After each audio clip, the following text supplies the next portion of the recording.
함께 나눌 말씀 창세기 1장 27절 28절 말씀, 그리고 고린도후서 5장 17절의 말씀입니다. 창세기 1장 27절 28절 말씀. 여러분이 한 목소리로 공독합니다. 시작. 하나님이 자기 형상 곧 하나님의 형상대로 사람을 창조하시되 남자와 여자를 창조하시고 하나님이 그들에게 복을 주시며 하나님이 그들에게 이르시되 생육하고 번성하여 땅에 충만하라. 땅을 정복하라. 바다의 물고기와 하늘의 새와 땅에 움직이는 모든 생물을 다스리라 하시니라. 아멘.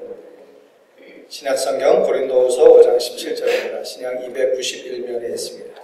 같이 읽겠습니다. 시작. 그런즉 누구든지 그리스도 안에 있으면 새로운 피조물이라. 이전 것은 지나갔으니 보라 새 것이 되었도다. 아멘. 오늘은 전도서의 첫 번째 핵심 질문의 첫 번째로 당신은 누구입니까? 라는 제목으로 말씀을 나눌 텐데요. 먼저 짧은 영상을 하나 보시고 말씀을 나누도록 하겠습니다.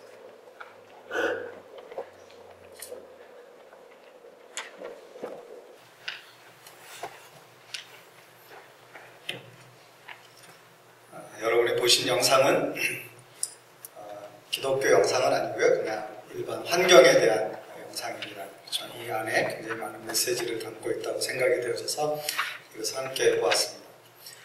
보신 곳은 미드웨이 아일랜드라고 북태평양의 하와이 북쪽에 있는 무인도입니다. 대륙으로부터는 한 3,000km 이상 떨어져 있는 그런 작은 섬인데 그곳에서 일어난 최근의 변화를 영상에 담았습니다. 여러분이 보신 새들은 알바트로스라고 하는 새예요. 이것은 한국말로는 신천옹이라고 아마 처음 들으실지도 모르겠어요. 이 새는 지구상에 현존하는 새 중에 가장 큰 새입니다. 날개를 펼쳤을 때 약 3m 20cm까지 펼쳐질 수 있고요. 이 새는 한 번에 대륙에서 대륙을 날아갈 수 있는 새예요. 그러니까 날개짓을 통해서 날아가는 새가 아니고 이 새는 높이 올라가서 기류를 타고 마치 흘러가듯이 그것을 따라서 갈 수 있습니다. 그래서 한 번에 2,000km, 3,000km를 여행할 수 있는 그런 새입니다. 이 새만 그렇게 하나님이 놀랍고 아름답게 지으신 것이 아니라 오늘 나누고 싶은 첫 번째 메시지는 하나님이 우리를 그렇게 놀랍고 아름답게 지으셨다는 것입니다. 함께 읽은 창세기 1장 27절, 28절에 보면 하나님이 사람을 지으실 때 남자와 여자를 지으셨는데 하나님의 형상을 따라서 지으셨다고 했습니다. 우리는 다 하나님의 형상을 따라 지음받았어요. 우리가 하나님의 형상으로 지음받았다는 것은 어떤 의미입니까? 그것은 우리 안에 하나님의 아름다우심과 하나님의 놀라우심과 하나님의 성품과 하나님의 어떠하신가 하는 것들이 우리 안에 들어있다라고 하는 것입니다. 창세기 2장에 보면 사람을 지으신 것에 대해서 좀 더 자세히 설명합니다. 하나님이 사람을 흙으로 지으시고 그 코에 생기를 불어넣으시니 생명이 된지라 이렇게 말합니다. 하나님이 사람을 지으실 때는 이 세상의 모든 것을 지으실 때와 달리 직접 하나님이 작업을 하셨습니다. 그리고 하나님께서 그 코에 생기를 불어넣어 주셔서 사람으로 하여금 다른 모든 피조물과 구별되게 하셨는데 그것은 뭐냐면 하나님과 영적으로 교통할 수 있는 존재가 되게 하셨다라고 하는 것입니다. 사람은 하나님께서 지으신 창조의 걸작품입니다. 하나님께서 6일 동안 모든 것을 지으시고 맨 끝에 이 모든 것들을 다 준비하신 후에 우리에게 서프라이즈 파티를 열어주신 것처럼 그렇게 사람을 지으신 거예요. 마치 우리가 잔치를 할 때 그 주인공을 언제 나오게 하죠? 옷도 안 갈아입고 대충 상도 안 차려진 상태에서 나오게 하지 않습니다. 모든 것이 다 완벽하게 준비되어졌을 때 주인공을 들어오게 합니다. 마찬가지로 하나님께서 우리를 지으셨을 때 이 세상에 모든 것을 지으시고 그 가운데 사람을 지으셔서 사람에게 뭐라고 말씀하시냐면 이거 다 네가 가져라. 이거 다 너의 가족들로 이 땅에 충만해져라. 이 땅을 다스려라. 이 땅을 정복하라. 그렇게 축복해 주셨던 것입니다. 하나님은 사람을 지으실 때 사람과 교통하고 사람을 통해서 찬송과 영광을 받으시고 하나님이 아낌없는 사랑을 베풀어 주시는 그런 특별한 존재로 사람을 지으신 것입니다. 우리가 옆에 있는 분을 바라보실 때 이 사람이 그냥 생긴 사람이 아니에요. 엄마 아빠 닮아서 이렇게 생긴 게 아니고요. 이 사람이 하나님의 특별한 계획 가운데에서 지으심을 받은 하나님의 작품인 것을 우리 모두가 믿음으로 고백할 수 있기를 바랍니다. 하나님은 사람을 그렇게 아름답고 놀라운 존재로 지으셨어요. 시편 기자는 노래하기를 하나님이 사람을 지으셨을 때 얼마나 아름다운지 하나님이 사람을 이 세상의 그 어떤 것보다도 더 놀랍게 지으셨다. 모든 피조물이 부러워할 만한 것으로 지으셨다. 그렇게 고백하고 있는 것을 볼 수 있습니다. 그런데 사람에게 문제가 생겼어요. 그래서 뭐냐면 두 번째 메시지인데 죄로 말미암아 그 사람의 아름다우심이 망가졌다라고 하는 것입니다.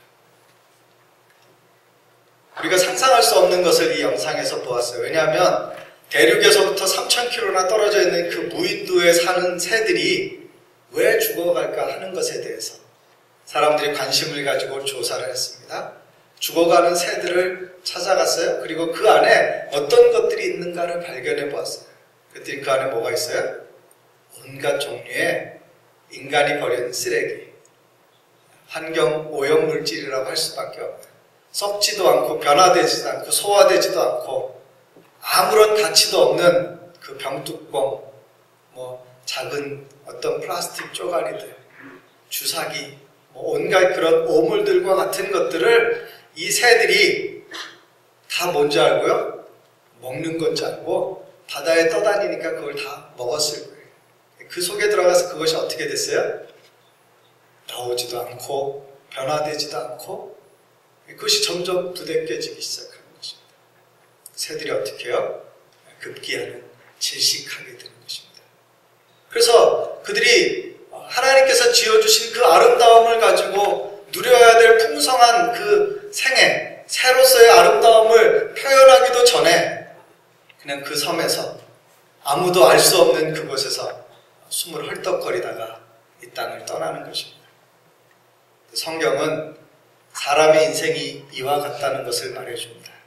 그것은 뭐냐면 우리가 죄인 되었을 때 바로 죄 가운데 살 때 그런 모습이라고 하는 것을 일깨워 주는 것입니다. 죄라고 하는 것은 무엇입니까? 그것은 빗나가다 그런 뜻이에요. 어떤 선을 넘어가다 그런 뜻이에요. 하나님께서 사람으로 하여금 사람을 지으시고 하나님이 원하시는 아름다운 것들을 그들에게 허락하시고 그 안에서 풍성함을 누리게 하셨어요. 그런데 사람이 그것을 벗어나기 시작했던 것입니다. 성경은 이 세상에 일어나고 있는 모든 문제의 근원을 죄라고 단정하여 설명해 줍니다. 오늘날 우리가 국가 간의 이기적인 것들이 얼마나 많은지 모릅니다. 전쟁을 할 때도 명분은 있지만 실제로 그것은 처절하게 자기의 소위 국익이라고 말하는 것으로 포장되어진 것이지 그들을 위한 전쟁은 아무 곳에도 없다라고 하는 것입니다. 심지어는 자기 민족을 희생시켜서라도 자기들이 원하고 있는 그런 것을 얻기 위한 전쟁과 그런 국가 간의 관계들이 얼마나 빈번하게 일어나고 있는지 모릅니다. 우리가 살고 있는 사회 가운데에서도 이 악은 도처에서 발견이 되어집니다. 여러분이 정치인을 볼 때 그들에게 의라고 하는 것을 찾아볼 수 있습니까? 새로운 정부가 들어서서 장관들을 임명하는데 굉장히 곤란한 지경에 이르렀어요. 왜냐하면 이 사람도 문제고 저 사람도 문제고 거기 나와보니까 온갖 더러운 것과 추문들이 계속 끊이지 않고 일어나는 거예요. 그러니까 나중에는 깨끗한 사람을 찾을 수 없으니까 아예 이렇게 말하는 것으로 면피하려고 하는 거예요. 그건 뭐냐면 털어서 먼지 안 나는 사람이 있냐?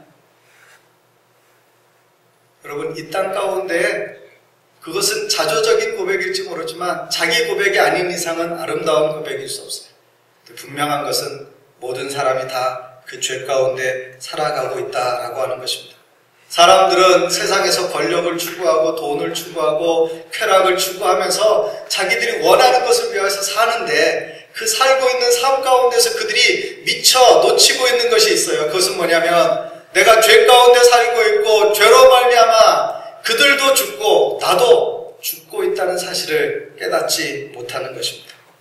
여러분 세상이 악하여지거나 세상이 더러워지는데 코끼리에게서 온 영향이 있습니까? 원숭이가 무슨 짓을 저질렀나요? 곰이 어떤 일을 우리에게 끼쳤나요? 아니요, 모든 것은 다 사람으로 말미암았는데 사람으로 말미암은 것 안에는 무엇이 들어있어요? 그 사람에게 영향을 끼치고 있는 죄이고 그 죄의 조종자가 누구냐? 그 죄를 다스리는 자가 누구냐? 그 죄로 우리에게 영향을 주고 있는 것이 누구냐? 그것이 바로 사단이라고 하는 것입니다.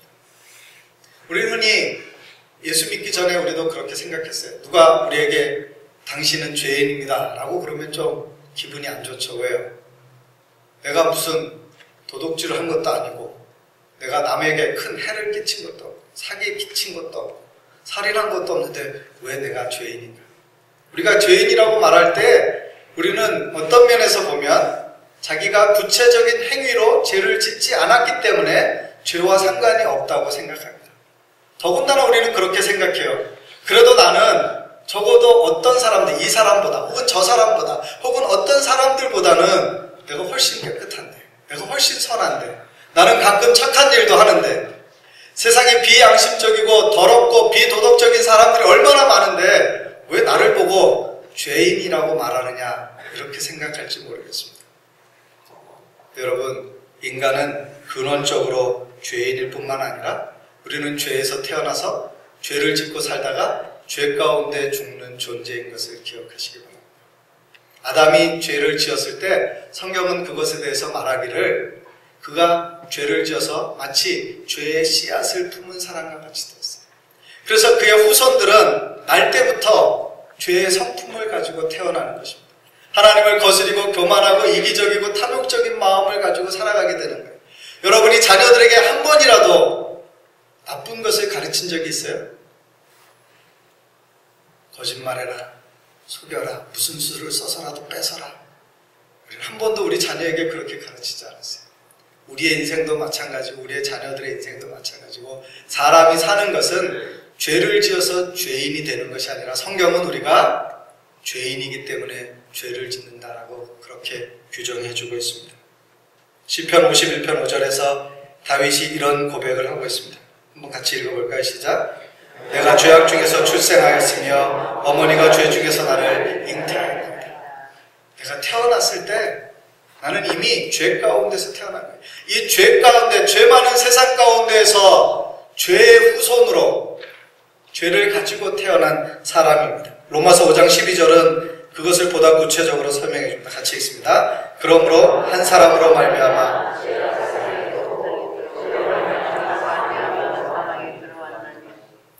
이와 같이 모든 사람이 죄를 지었으므로 사망이 모든 사람에게 이르러 한 사람으로 말미암아 죄가 들어왔어요. 로마서에서 그것은 예수 그리스도와 첫사람 아담을 대조해서 설명하는 것입니다. 첫 번째 사람 아담이 하나님 앞에 범죄하게 되었을 때 그 죄로 말미암는 죄의 결과 죽음이라고 하는 것이 모든 사람에게 임하게 되었다라고 하는 것입니다. 그래서 사람들은 이 땅을 살아나가는 동안에 자연스러운 행동이 뭐예요? 죄 가운데 살아가는 것입니다.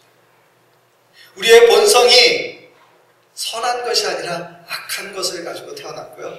우리가 그 가운데에서 자연스럽다라고 생각하는 세상 사람들이 살아가는 그냥 순간적인 그들의 일생의 모습을 볼 때 그것은 죄와 연관되어져 있는 것이라고 하는 것입니다. 갈라디아서 5장 19절부터 21절에서 바울은 하나님의 말씀을 따라 살지 않는 이 세상의 일에 대해서 이렇게 설명합니다. 같이 한번 읽겠습니다. 시작. 육체의 일은 분명하니 곧 음행과 더러운 것과 호색과 우상 숭배와 주술과 원수 맺는 것과 분쟁과 시기와 분냄과 당짓는 것과 분열함과 이단과 투기와 술 취함과 방탕함과 또한 그와 같은 것들이라. 여러분 성경에는 곳곳에 죄의 목록들을 제시합니다. 또 죄의 결과들을 제시합니다. 사람들 가운데에서 일어나는 일의 대부분은 악한 일을 살펴보면 다 여기에 들어가는 일들인 것입니다. 여러분이 세상 가운데에서 뉴스를 볼 때 좋은 소식이 많아요? 안 좋은 소식이 많아요? 세상 가운데 보면 얼마나 악한 것들이 많이 나오는지 점점 더 사람들의 인간성이 피폐해집니다. 사람의 마음이 강팍해집니다. 더 이상한 그런 문제들이 생겨나기 시작해요. 상상할 수 없는 사람이 도무지 사람의 탈을 쓰고 저럴 수 있느냐 하는 일들이 우리가 살아가는 세상 가운데에서 얼마나 자주 일어나는지 모릅니다. 그것은 우리가 죄의 지배를 받고 있기 때문입니다. 여러분 이 땅을 사는 동안에 사람은 두 종류의 사람이 있어요. 하나는 하나님의 성령의 지배를 받는 사람이 있는가 하면 또 하나는 죄의 지배를 받는 사람. 우리가 하나님께 속하지 않았다는 것은 다른 말로 말하면 죄에 속해 있다는 거예요. 그런데 죄에 속해 있는 사람들이 자기 자신이 죄에 속하여 있다는 것을 알고 있느냐? 알지 못할 가능성이 훨씬 높습니다. 왜 그럴까요?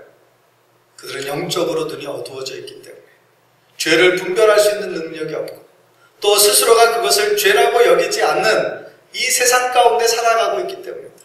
세상에서 적당히 남의 것을 빼앗거나 이기적으로 행동하거나 그것이 누구에게 들키지만 않으면 선이라고 여겨지는 잘했다고 생각되어지는 그런 세상 가운데 살기 때문에 사람들은 자기도 모르는 사이에 죄 가운데 있지만 죄를 의식하지 않습니다. 성경은 그 이유를 설명해 주는데 우리가 이 죄의 권세를 가진 사단의 지배 가운데 있기 때문이라고 합니다. 여러분이 집에서 강아지를 키우실 때 산책을 나가시죠. 보통 이렇게 끈을 매게 되어 있습니다. 끈을 매갖고 가는 이유는 뭘까요? 주인이 원하는 대로 이 강아지를 컨트롤할 수 있기 위해서. 그냥 내버려두면 어디로 확 달아나거나 지멋대로 행동하면 안 되니까 주인이 컨트롤하기 위해서 끈을 가지고 갑니다. 그래서 어떻게 해요? 너무 멀리 가면 끈을 조여요. 또 안 따라가려고 해도 끈을 잡아 당깁니다. 그곳으로 방향을 조절하기도 하고 속도를 조절하기도 하고 범위를 설정해 주는 거예요. 그래서 그 개는 그 주인의 끈에 묶여있는 동안에 스스로의 자유가 제한되어져 있는 겁니다. 개는 그것을 얼만큼 인식하고 있는지 모르겠어요. 그러나 개는 철저하게 주인의 손에 의해서 조정되어지고 있는 것입니다. 여러분, 사람이 이 세상을 자기 뜻대로 사는 것처럼 보여지지만 성경은 말하기를 사람이 죄의 지배를 받고 있을 때 죄를 따라 살아가며 죄의 종노릇을 하고 있다고 말합니다.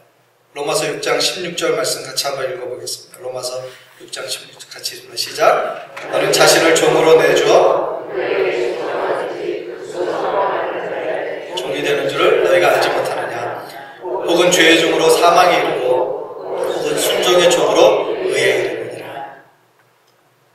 여러분, 죄 가운데 사는 사람은 자기도 알지 못하지만 죄의 철저한 지배를 받고 있습니다. 그래서 어떻게 해요? 죄를 짓지 않으면 죄를 이길 수 없는, 그래서 죄가 죄를 낳는 그런 삶의 자리에 있는 것입니다. 요한일서 3장 8절에 그 원인을 이렇게 설명하고 있어요. 같이 읽습니다. 시작. 죄를 짓는 자는, 요한일서 3장 8절 말씀입니다. 시작. 없어요? 제가 읽겠습니다. 죄를 짓는 자는 마귀에게 속하나니 마귀는 처음부터 범죄하니라. 하나님의 아들이 나타나신 것은 마귀의 일을 멸하려 하심이라.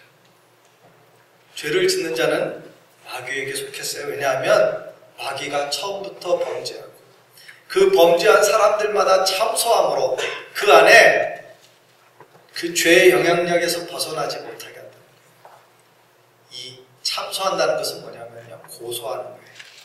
검사의 입장에서 얘는 죄인입니다. 얘는 죄인입니다. 얘는 죄인입니다. 그래서 그 죄로부터 자유함을 갖지 못하게 하는 것입니다. 그래서 우리는 죄 가운데 살기 때문에 가치관이 왜곡되어지거나 변질되어지거나 또는 세상의 헛된 것에 중독되어지거나 쓸모없는 것에 인생을 낭비하고 정말 사람답게 살거나 정말 생명력 있는 삶을 살지 못한 채 그렇게 살다가 세상을 떠나게 되어진다는 것입니다. 죄는 우리에게 끔찍한 영향을 줘요.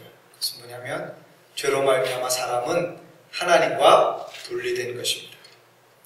죄를 지은 사람은 하나님을 잃어버렸어요. 그리고 그 하나님을 잃어버렸을 때 하나님 안에서 발견할 수 있는 자기 자신을 잃어버렸기 때문에 스스로의 정체성과 신분도 잃어버린 상태가 되는 것입니다. 죄를 짓는 것은 하나님과 영적으로 떨어지는 것이기 때문에 마치 나무에서 가지가 분리되어지는 것처럼 어미에게서 그 자녀가 분리되어지는 것처럼 그런 깊은 단절과 고통을 경험하게 하는 것입니다. 그래서 죄를 지으면 사람들은 하나님이 지으신 아름다운 창조물임에도 불구하고 하나님을 섬기지 않습니다. 로마서 1장 21절에 이렇게 기록되어 있습니다. 로마서 1장 21절 시작. 하나님을 알 때 하나님을 영화롭게도 아니하며 감사하지도 아니하고 오히려 그 생각이 허망하여지며 미련한 마음이 어두워집니다. 사람들이 세상 가운데서 추구하며 살아가고 있는 것이 그 끝은 뭐예요?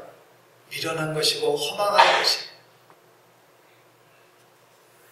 요즘에 한국에서 나오는 개그 프로그램 중에 사람들을 좀 자조적으로 만드는 한 유행어가 있어요. 뭐를 잘하면 뭐 하겠노? 좋다고 소고기 사 먹겠지. 그런 말이에요. 웃으시는 분은 한국 프로 보시는 분인데, 이 땅에서 우리가 뭔가를 성취한들, 뭔가를 얻은들, 뭔가를 쌓은들, 그 결과가 영원하게 우리에게 생명과 기쁨을 줄 수 있는 것이냐, 아니면 일시적으로 우리가 원하는 것들을, 혹은 우리가 세상에서 그냥 단순하게 즐거움으로 누릴 수 있는 그것을 얻게 하는 것에 그치는 것인가, 그것을 생각하라고 하는 것입니다. 하나님이 지으신 창조의 목적대로 살지 않으므로 사람은 하나님과의 단절된 죽음을 경험하고 있습니다. 이사야서 59장 2절에 보시면 이렇게 설명합니다. 오직 너희 죄악이 너희와 너희 하나님 사이를 갈라놓고 너희 죄가 그의 얼굴을 가려서 너희에게서 듣지 않으시게 합니다. 죄는 하나님과의 분리이고 성경은 이것을 영적인 죽음이라고 말합니다. 로마서에서 바울은 이것을 아주 구체적으로 설명했어요. 여러분이 전도할 때 많이 듣는 성경 구절이 있습니다. 로마서 3장 10절, 기록된 바 의인은 없나니 하나도 없다. 이 땅에 있는 모든 사람들이 죄 가운데 태어나서 죄로 말미암는 삶을 살아가는 것입니다. 로마서 3장 23절은 그렇게 증언합니다. 모든 사람이 죄를 범하였음에 하나님의 영광에 이르지 못하다니. 로마서 6장 23절은 죄의 삭은 사망이요 하나님의 은사는 그리스도 예수 우리 주 안에 있는 영생이니라 말씀합니다. 죄의 삭이 뭐예요? 사망. 모든 사람이 죄인인데 죄의 삭이 사망이라고 말하는 거예요. 육신으로 우리가 살아있는데요 라고 말할지 모르지만 예수 믿지 않는 사람은 영적으로 죽은 상태에 있는 것입니다. 에베소서 2장 1절이 그렇게 선언해요. 허물과 죄로 죽었던 너희를 살리셨다. 우리가 지금은 영으로 살아있을지 모르지만 이 땅에 아직도 믿지 않는 사람들은, 혹 이 가운데 아직도 예수 그리스도를 개인의 구주로 영접하지 않은 사람들, 지금도 하나님과의 단절을 경험하고 있는 것입니다. 그런데 그 죄의 결과에 대해서 성경은 히브리서 9장 27절의 말씀을 통해서 심판을 선언하고 있습니다. 히브리서 9장 27절입니다. 같이 읽습니다. 시작. 한번 죽는 것은 사람에게 정하신 것이요 그 후에는 심판이 있으리니. 여러분, 새들이 그것을 먹었을 때 이게 어떤 결과를 낳을지 알았을까요?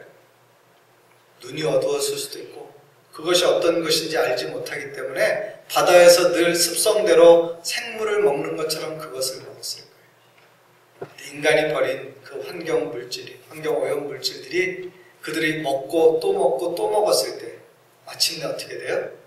그의 뱃속에서 그것이 그들을 고통하게 하고 질식하게 하는 거예요. 당분간은 살아있는 것처럼 보여지지만 그 결과는 처절한 죽음인 것입니다.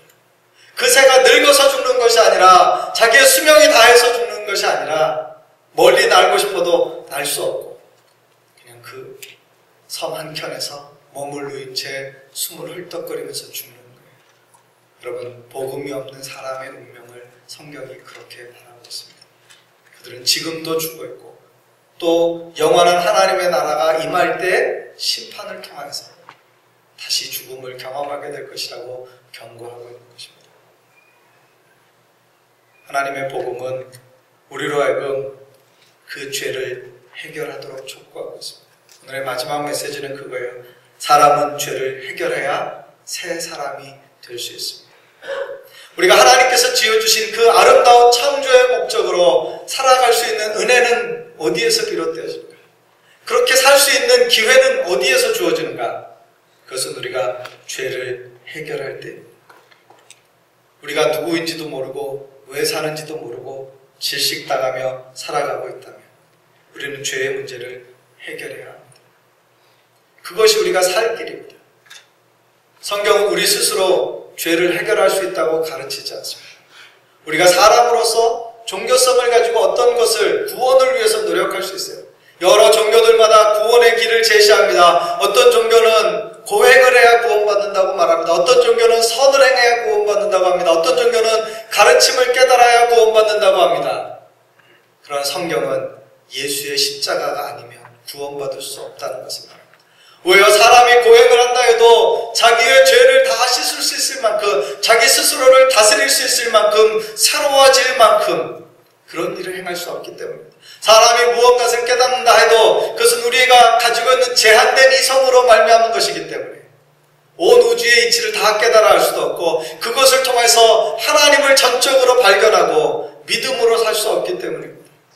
사람들은 어떤 종교적인 행위를 통해서 그것을 채우려고 합니다. 그러나 우리는 우리 스스로를 변화시킬 수 있는 능력이 없는 사람이에요. 여러분이 살아오는 동안에 얼마나 많은 결심을 했습니까? 이렇게 살아야지, 이런 사람이 돼야지. 새해가 될 때 결심하고, 새 달을 맞을 때 결심하고, 인생의 중요한 모멘텀이 될 때마다 결심합니다. 우리는 결심을 지킬 수 있는 능력이 우리에게 없다는 것을 발견합니다. 하나님 앞에서 우리는 우리의 죄를 해결하기 위해서 예수 그리스도께로 돌아가야 합니다. 회개라고 하는 것은 단지 어떤 잘못에 대해서 기억하고 잘못했습니다라고 말하는 것이 아닙니다. 예를 들어서 내가 남의 물건을 훔친 적이 있는데 그거 잘못했습니다. 그거 돌려주겠습니다. 물론 이것도 회개의 한 모습입니다. 내가 남을 미워하는 마음이 있었는데 그것을 뉘우치고 내가 이제는 사랑하는 마음으로 살겠습니다. 그것도 회개예요. 그러나 성경이 말하는 근원적인 회개는 내 스스로 나를 구원할 수 있는 능력이 없으며 예수께서 나를 위하여 이 땅에 오셔서 십자가를 지셨다라고 합니다. 죄의 대가인 죽음을 예수님께서 지불하여 주심으로 내가 구원받을 수 있다는 사실을 인정하고 고백하는 것이 회개인 것입니다. 우리는 스스로의 힘으로 구원받는 것이 아니라 하나님의 은혜로 구원받는 것입니다. 우리를 지으신 하나님께서는 우리가 죄 가운데서 그렇게 질식해가는 것을 보실 때 하나님이 우리를 그 상태로 내버려 두실 수가 없었어요. 그래서 아담과 하와가 처음 죄를 지었을 때 하나님께서 창세기 3장 15절에 여인의 후손을 보내주시겠다고 약속하셨어요. 창세기 12장에 아브라함을 부르셨어요. 그리고 마침내 아브라함의 후손으로, 다윗 왕의 후손으로 예수 그리스도를 보내주신 것입니다. 예수님은 이 땅에 빛으로 오셨어요. 어두운 세상에 빛을 비추어 주신 것입니다. 죄는 어두움이에요. 빛이 비추게 되었을 때 사람들이 스스로를 발견하게 되어집니다. 여러분이 깜깜할 때는 여러분의 얼굴에 뭐가 묻어있는지 몰라요. 그러나 여러분이 빛이 비추게 되었을 때 여러분이 내가 어디가 더러운지를 알게 됩니다. 예수는 우리 가운데 진리의 말씀으로 오셨어요. 그래서 예수 그리스도의 말씀에 비추어 보면 우리는 우리의 삶 가운데서 무엇이 죄이고 무엇이 하나님을 기쁘시게 하지 못하는 것이고 무엇이 인생의 문제이며 무엇이 나의 삶의 문제인지를 발견할 수 있게 되어진다는 것입니다. 예수께서 이 땅에 오신 것은 우리를 위하여 자기를 섬김의 제물로 내어주시기 위해서 오셨어요. 예수님은 세상에 돈 많은 사람과 부귀영화를 누리는 사람을 위해서 오신 것이 아니라 병든 사람들, 죄인들, 하나님 앞에 나아갈 수 없다고 스스로를 인정하는 그런 마음을 가진 사람들을 구원하기 위해서 이 땅에 오셨다고 하셨습니다. 예수께서 십자가에 달리신 것은 그 스스로의 죄가 아니라 이 세상의 모든 사람의 죄의 값을 대신 지불하시기 위해서 십자가를 지셨던 것입니다. 말씀으로 오셔서 우리를 위해서 십자가를 지신 예수 그리스도의 사랑을 경험하시는 그런 은혜가 우리에게 있기를 바랍니다. 사랑하는 성도 여러분, 우리 가운데 혹 아직 믿지 않는 사람이 있다면 그분들이 예수 그리스도의 십자가의 은혜로 구원받는 역사가 일어나도록 여러분이 마음을 다해서 기도해 주십시오.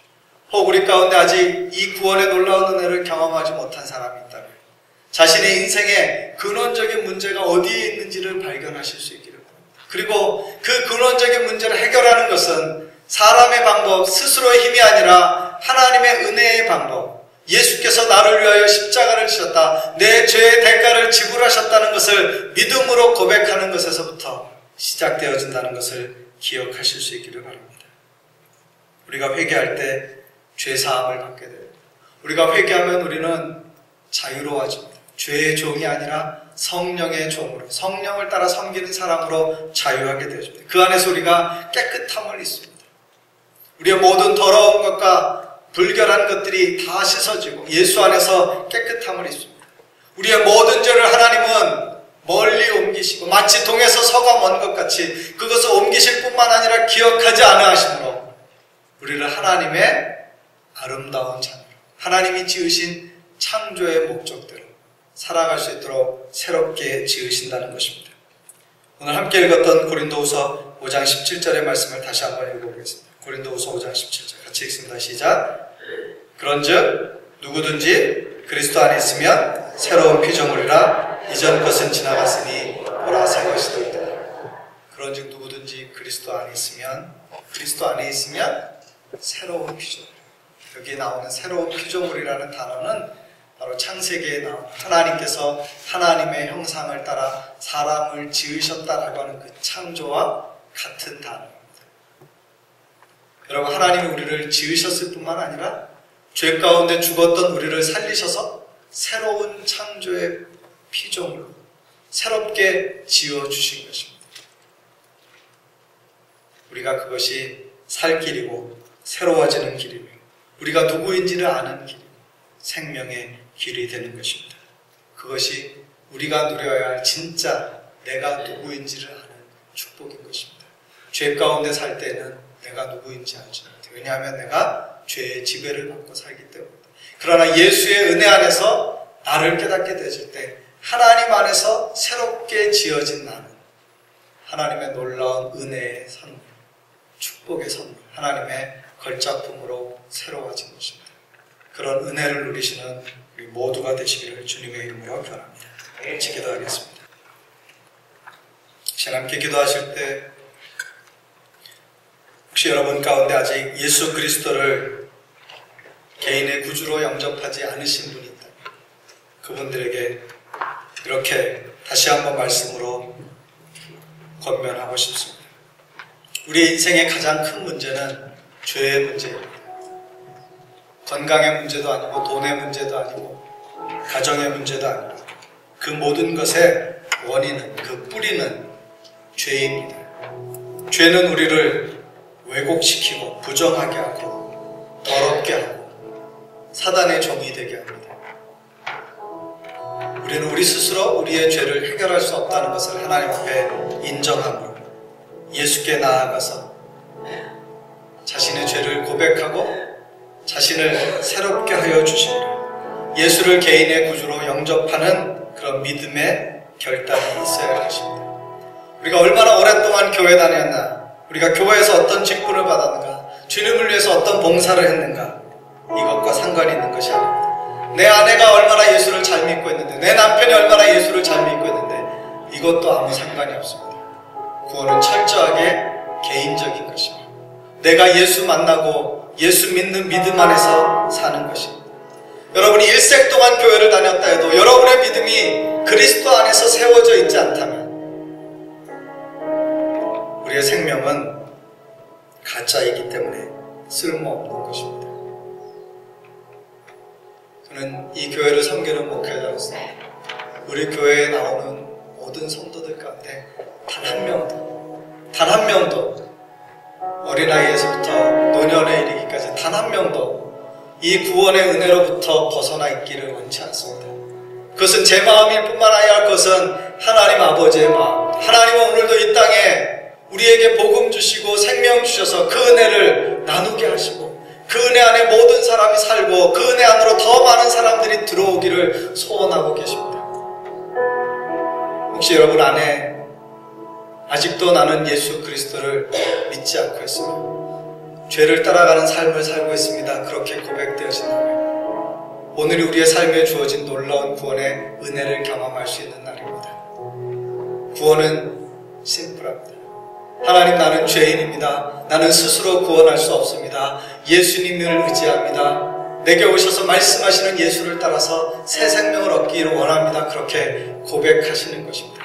스스로의 힘으로 죄를 이길 수 없고 하나님의 은혜로 죄를 이길 수 있다는 것을 고백하는 것이 하나님 앞에 구원받는 첫걸음이 되는 것입니다. 사랑하는 형제자매 여러분, 여러분에게 놀라운 구원에 초청을 하고 싶습니다. 여러분 가운데 한 분이라도 난 아직 예수님의 은혜를 다 알지 못하지만 죄를 해결하고 그 은혜 안에서 새로운 삶을 살기를 원합니다. 그렇게 마음으로 소원하는 분이 있다면 이 시간 우리가 함께 기도하고 함께 축복하기 원합니다. 그럼 그렇게 마음에 작정하시는 분이다, 그런 소원이 있으신 분이 있다면 주님 그렇게 살기를 원합니다. 나도 예수 안에서 새로워진 삶을 살기를 원합니다. 그렇게 마음으로 믿으시는 분이 있다면 손을 들어서 표시해 주시기를 바랍니다. 모든 분이 다 눈을 감고 있습니다. 이것은 개인적인 결단이 하나님 앞에 드려지는 결단입니다. 죄를 따라 살아가던 삶의 자리에서 일어나서 하나님을 따라가는 은혜의 자리로 옮겨지기를 원합니다. 스스로의 힘으로 구원받는 것이 아니라 하나님의 은혜로 구원받는 것을 믿습니다. 하나님 나를 받아주십시오. 나를 변화시켜 주십시오. 나를 새롭게 해주십시오. 하나님 안에서 새 생명을 얻게 해주십시오. 감사합니다. 몇 분이 손을 드셨는데 그분들을 위해서 같이 기도하겠습니다. 사랑이 많으신 아버지, 오늘 이렇게 하나님 앞에서 귀한 분들이 인생을 사는 동안에 우리의 가장 큰 문제인 죄를 예수 그리스도의 십자가의 은혜로 해결하고 구원받은 하나님의 자녀로 살기를 소원하고 하나님 앞에 손을 들어 믿음을 표했습니다. 하나님, 사랑하는 지체들을 놀라운 주의 은혜로 구원하여 주시니 감사합니다. 아버지 하나님, 영원 구원이 하나님의 은혜이며 축복인 것을 믿습니다. 하나님, 그 생명을 구원하신 주께서 그 생명 안에서 역사하여 주셔서 이제는 더 이상 죄를 따라 살지 않게 하여 주시옵시고 성령을 따라 살게 해 주시옵시고 예수의 생명을 가진 사람으로 살게 하시며 그리스도 안에서 새 생명을 가지고 자라나게 하여 주셔서 하나님의 영광을 나타내는 아름다운 삶이 되게 하여 주옵소서. 하나님, 그런 축복의 걸음이 되게 하여 주옵소서. 예수님의 이름으로 기도합니다. 한 번 더 기도하실 때 이 시간에는 우리 믿음을 가진 형제자매들에게 다시 한번 권면합니다. 우리는 죄로 죽었던 자리에서 그리스도의 십자가의 은혜로 구원받았습니다. 그런데 아직도 우리의 삶 가운데 만일 죄의 영향력이 있다면, 습관적인 죄가 남아있다면, 하나님 앞에 부끄러운 것이 있다면, 하나님 앞에서 뿐만 아니라 사람들에게도 부끄러운 것이 있다면, 우리의 은밀한 마음으로부터 짓는 죄, 우리의 삶으로 짓는 죄, 우리의 행위로 짓는 죄를 주님 끊어버릴 수 있기를 원합니다. 죄의 용서의 확신을 갖기를 원합니다. 하나님, 사단에게 속지 않게 해주시고 죄의 영향력 안에 살지 않게 해주시고 죄로부터 거듭나 온전히 변화된 삶을 살기를 원합니다. 죄와 상관없는 삶을 살기를 원합니다. 하나님, 우리 안에 우리를 돌아보게 해주셔서 하나님, 생명의 빛으로 비추어 주셔서 매이게 하는 것들, 더러운 것들, 악한 것들, 깨끗하지 않은 것들, 바람직하지 않은 것들, 내 마음으로 하여금 늘 신앙 양심에 걸리게 했던 것들, 주님 이제는 벗어버리게 해주십시오. 이제는 결단하게 해주십시오. 이제는 더욱 거룩함과 정결함으로 하나님 앞에 살기를 원합니다. 죄를 이기신 예수 그리스도의 능력을 날마다 경험하는 삶이 되기를 원합니다. 그런 마음 가운데 그런 마음의 소원이 있으시면 손을 들어서 표현해 주시길 바랍니다.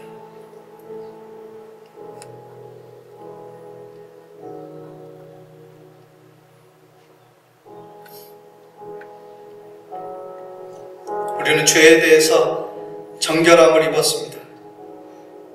그러나 여전히 세상을 사는 동안에 죄 가운데 있습니다. 우리가 세상에 살기 때문에 죄를 지을 수밖에 없다는 것으로 핑계할 수 없습니다. 왜냐하면 우리 안에 죄의 소원이 있기 때문입니다.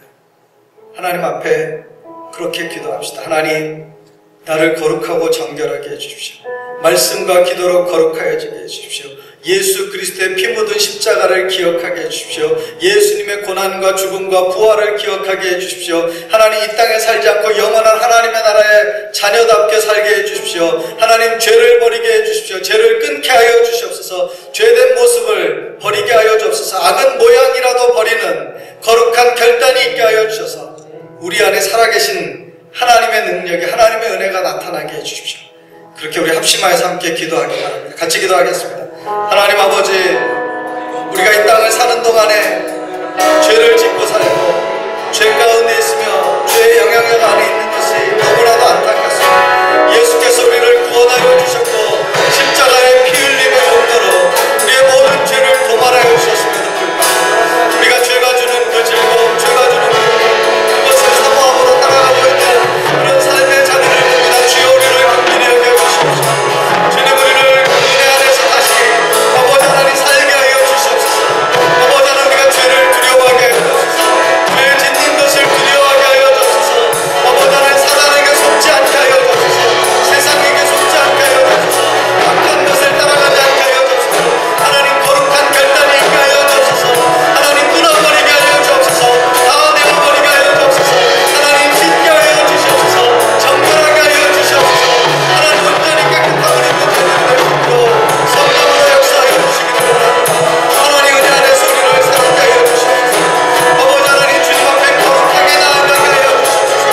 거룩하신 하나님의 전전에 나아갈 때 하나님, 우리의 속사람이, 우리의 심령이, 우리의 삶이, 우리의 마음과 우리의 삶의 발자취가 거룩하여 주옵소서. 하나님, 은혜를 베풀어 주시옵소서. 하나님, 우리를 붙잡게 하여 주시옵소서.